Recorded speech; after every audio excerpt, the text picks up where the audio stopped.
So hello guys, আবার চলে এসেছি রাজ বাংলা নতুন একটা ভিডিও নিয়ে। আজ যাওয়া আমাদের আদ্রা যাওয়ার একটা কারণ আছে, তো কারণটা আপনাদেরকে একটু পরে বলছি। তো আমরা সবাই না, আমি একজন যাব আদ্রা, যার কাজ আছে। তো ও বললো যে চলো, ফোন করলো আমাকে যে চলো যাওয়া যাক আদ্রা, চলো। তো আমরা ঠিক আছে চলো, আপনাদেরকে দেখিয়ে দেবো কোটায় আদ্রা। সো হ্যালো গাইস, চলে সেই ভিডিওর মধ্যে। তো দেখতে পাচ্ছেন গাইস, আমি আছি এখন গরিনাথ ধাম স্টেশনে। জায়গাটার নাম হচ্ছে, দেখতে পাচ্ছেন গোটা ভিডিওটা দেখিয়ে দিচ্ছি, গরিনাথ ধাম স্টেশনে আছি। তা আপনারা ভাবতে পারেন যে আমি তো ঘরের মধ্যে ছিলাম, এন্ট্রোটাতে ঘরে দিলাম ভিডিওর মধ্যে, আর যে ভিডিওটা স্টার্ট করলাম, তার সঙ্গে যে এসেছে ও এই যে গরিনাথ ধাম স্টেশন দেখতে পাচ্ছেন, এই গরিনাথ ধাম স্টেশনের একজন স্টাফ। তো ওর হচ্ছে কি কাজ, ওর সঙ্গে আসার একটাই কারণ হচ্ছে, ওরই হচ্ছে কাজটা। আমি যে বললাম না আগের ভিডিওর মধ্যে যে আমাদের একটা কাজ আছে, তো আমি একটু পরে বলছি। তো কাজটা হচ্ছে যে ফায়ার স্প্লেন্ডার যেগুলো হয়, সিলিন্ডারগুলো যেগুলো প্রতি স্টেশনে থাকে, তো ওই স্টাফটার বা আমাদের সম্পর্কে কাকা, আমাদের গ্রামের মানুষ, তো ওর আজকে ডিউটি পড়েছে যে ওকে ওই গরিনাথ ধাম থেকে আদ্রা তক ওখানে পৌঁছাতে হবে, ওই খালিগুলো।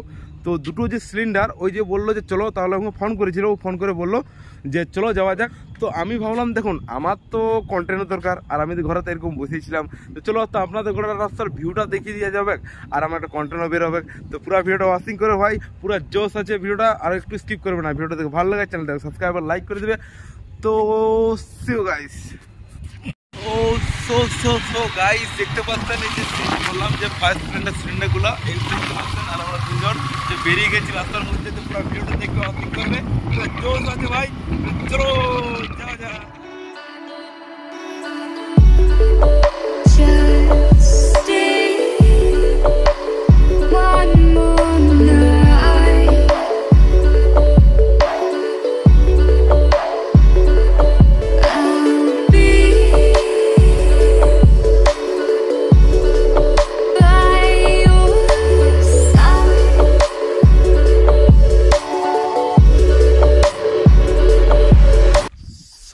গাইস দেখতে পাচ্ছেন, আদ্রা স্টেশন থেকে প্রায় 5 হবে না, 2 থেকে 3 কিলোমিটার দূরত্ব একটু আগে এগিয়ে, যেখানে দেখতে পাচ্ছেন যে জায়গাটা আছে, এই জায়গাটার মধ্যে ট্রেনের মেরামত করা হয়। যেরকম ভাঙা ট্রেন, কোনো কিছু ট্রেন থাকেও, ট্রেনগুলো মেরামত করা হয়।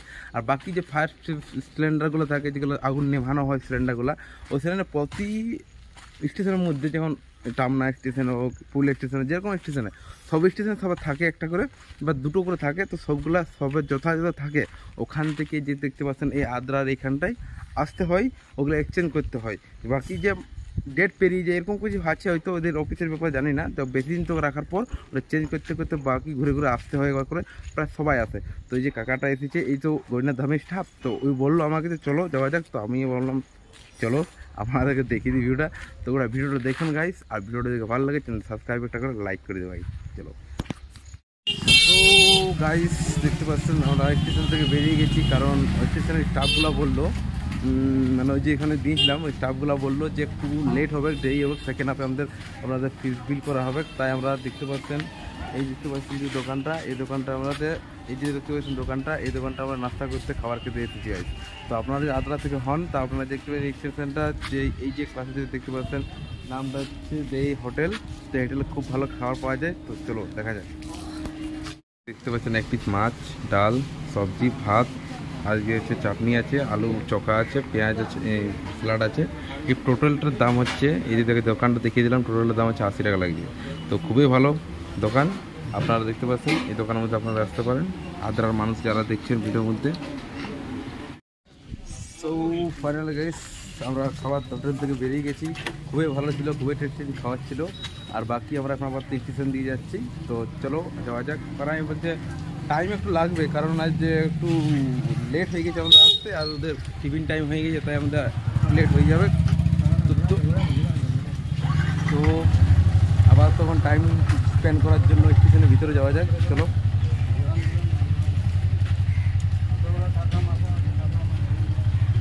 ঘুরাও।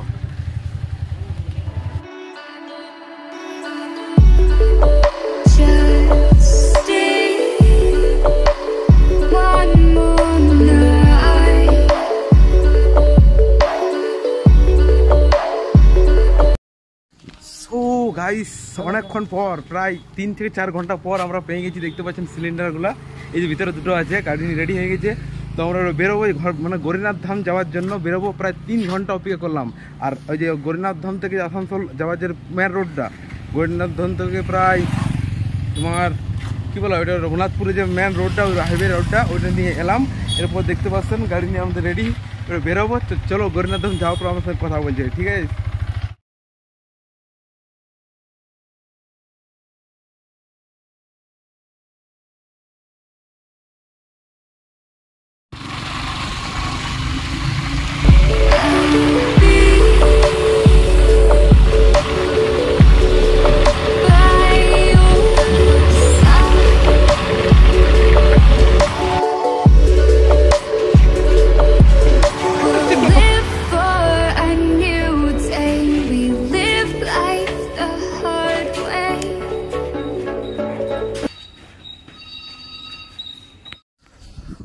সো গাইস ফাইনালি পৌঁছে গেছি গৌরীনাথ ধাম। আর যেহেতু গৌরীনাথ ধামে যে স্টেশনটা বোর্ডটা আপনারা ঘুরে একবার দেখিয়ে দিচ্ছি। তো ফাইনালি যে আমাদের গ্যাস ফায়ার সিলিন্ডার ছিল, গ্যাসের যেটা সিলিন্ডার যেটা আগুন নেমানো হয় সিলিন্ডার, তো ফাইনালি আদ্রা থেকে নিয়ে এসে এখানে পৌঁছে দিলাম। আর দেখতে পারলেন যে আগের ভিডিওটা যে নিয়ে ঢুকলো কাকাটা। আর তারপর ব্যাপারটা হচ্ছে যে বৃষ্টি প্রচণ্ড পড়েছে, মাথা ভিজে গেছে, জামা সামা সব ভিজে গেছে পুরোটা। তো তাই দেখতে পাচ্ছেন যে আপনারা একটা কথা বলার ছিল যে আপনাদের যদি আপনারা কেউ গৌরীনাথ ধাম থেকে দেখছেন তো একটা করে কমেন্ট করে দেবে আর সাবস্ক্রাইব আর লাইক করে দেবে চ্যানেলটাকে, ঠিক আছে গাইস? তো ব্যাপারটা হচ্ছে যে পুরো বৃষ্টি ছিল। আর যদি মেন রোডটার মধ্যে গিয়েছিলাম, তো ব্যাপারটা হচ্ছে যে মেন রোডটা বলতে পুরুলিয়া টু আসানসোল যাওয়ার যে মেন রুটের মধ্যে গিয়েছিলাম। আর রাস্তার মধ্যে জল বৃষ্টি পেয়েছিলাম, তাই ভিডিও বানাতে পারিনি। আর এরকম যদি ভিডিও চান তাহলে চ্যানেলটা সাবস্ক্রাইব লাইক করে দেবেন আর পুরো ভিডিওটা ওয়াচিং করবে গাইস। তো সি ইউ গাইস। এরপর আমরা তো বাড়ি যাব। তো বাড়ি যাওয়ার তো ভিডিওটা করছি না, তো এখানে ভিডিওটা শেষ করছি। এই কাকাটার ডিউটি শেষ। ব্যাপারটা হচ্ছে যে ওই দায়িত্ব যেটা নিয়েছে দায়িত্ব পালন হয়ে গেছে, গ্যাস সিলিন্ডার ফায়ার সিলিন্ডার আনাটা। আর আমাদের ব্লগটা এখানে শেষ করছি গাইস, ঠিক আছে?